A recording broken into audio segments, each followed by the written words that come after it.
قل هل ننبئکم بالاخسرین اعمالا، یہ ہے اس صورت کا عمود۔ جو میں نے کہا تھا کہ پہلے رکوع کے اندر انا جعلنا ما علی الارض زینۃ لہا لنبلوہم ایہم احسن عملا، یہ سمجھیے کہ ایک کھوٹا تو وہاں گڑا ہوا ہے، دوسرا کھوٹا یہ ہے قل هل ننبئکم بالاخسرین اعمالا، کہیے ان سے کہ ہم تو یہ بتائیں اپنے عمل، اپنی محنت، اپنی جد و جہد، بھاگ دوڑ، اپنی سعی جو ہے اس کے اعتبار سے سب سے زیادہ گھاٹے میں کون ہے؟ محنت تو ہر ایک کر رہا ہے، جیسے کہ حضور نے فرمایا کل نفس یغدو فبائع نفسہ، ہر انسان صبح ہوتی ہے تو اس کے بعد سے اپنے آپ کو بیچنا شروع کر دیتا ہے، اپنا وقت بیچ رہا ہے، اپنی صلاحیت بیچ رہا ہے، اپنی انرجی بیچ رہا ہے، اپنی اور ذہانت بیچ رہا ہے، شام تک بیچتا رہتا ہے اپنے آپ کو، کچھ کما کر لاتا ہے، بیچ کر اپنے آپ کو کچھ لے کر آتا ہے۔ تو یہ انسان جو ہے اس درجے اپنے آپ کو دنیا کے لیے انہوں نے بیچ دیا ہے اور ہم اتر اسی کے لیے گم ہو گئے ہیں، لیکن اس بیچنے میں انہیں نفع کچھ نہیں ہے، نقصان ہی نقصان ہے۔ سب سے زیادہ خسارے میں کون ہے؟ الذین ضل سعیہم فی الحیاۃ الدنیا، جن کی بھاگ دوڑ سعی و جہد دنیا ہی میں گل ہو کر رہ گئی، آخرت مطلوب ہے ہی نہیں۔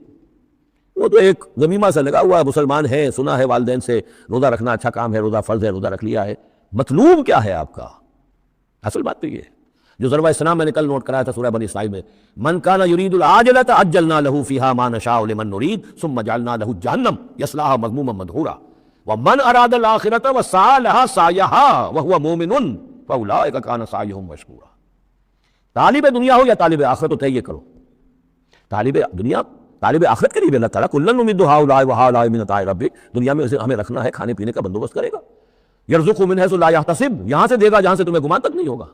لیکن تم پہلے طے کرو تم طالب دنیا ہو یا طالب آخرت ہو۔ اور سب سے زیادہ گھاٹے میں وہ ہے من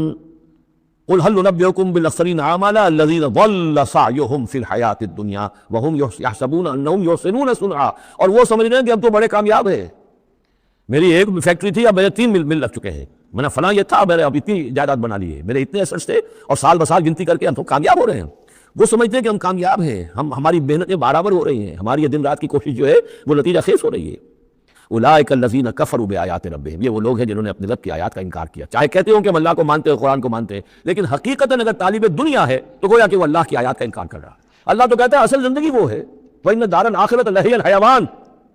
تم اصل زندگی اس کو سمجھے بیٹھے ہو، تو تم نے کہا اللہ کی بات کی تصدیق کی، تم نے تو اللہ کی بات کو جھٹلایا ہے۔ اولئک الذین کفروا بآیات ربہم ولقائہ فحبطت اعمالہم، یہ جو جھوٹی پھوٹی کوئی نیکیاں کرتے ہو اپنے دل کی تسلی کے لیے، جھوٹے تسلی دینے کے لیے، کوئی مسلی کھلا دیے، کوئی غریبوں کا کام ہو گیا، کوئی کسی کے لیے، یہ نیکی ہمارے ہاں قطعاً ان کی کوئی حیثیت نہیں، ان کے سارے اعمال اس قسم کی نیکیاں حبط ہو جائیں گی۔ فلا نقیم لہم یوم القیامۃ وزنا، تو اس دن ہم ان کے لیے قیامت کے دن جو ہے کوئی ان کا وزن قرار نہیں دیں گے، یا ان کے اعمال کو تولیں گے ہی نہیں۔ اعمال تو ان کے تولیں گے جن میں ایمان ہو، جن میں ایمان ہی نہیں ان کا اعمال کیا تلنا ہے۔ فلا نقیم لہم یوم القیامۃ وزنا۔